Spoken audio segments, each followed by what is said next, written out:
UPAच्या कार्यकाळामध्ये आपल्याला आठवत असेल, एखादा दहशतवादी हल्ला घडवायचे आणि त्याच्यानंतर थेट मीडियाच्या कार्यालयांमध्ये फॅक्स पाठवायचे, या हल्ल्याची जबाबदारी आम्ही घेतोय असं सांगायचे. परंतु मोदी सरकारने यांची नांगी अशी काही ठेचून काढलेली आहे की आता त्यांना अशी हिंमत होत नाही. उलट आपण हे केलंच नाही असं सांगण्यावर दहशतवाद्यांचा भर असतो.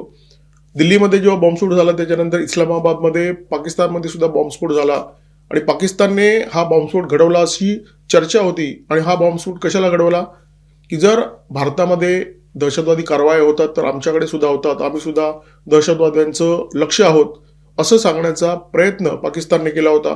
जैशमध्ये आता तेवढी हिंमत राहिलेली नाहीये की एखादा दहशतवादी हल्ला करायचा आणि मेल पाठवायचे आणि सांगायचं की हा हल्ला आम्ही केला. परंतु जैशने या हल्ल्याची आगाऊ सूचना दिली होती. या हल्ल्याच्या 1 महिना आधी म्हणजे ऑक्टोबर महिन्यामध्ये जैशचे काश्मीरमध्ये जे पोस्टर लागले होते त्याच्यामध्ये या हल्ल्याची धमकी देण्यात आली होती. अर्थात ही धमकी सुरक्षा दलांवर हल्ला करण्याची होती.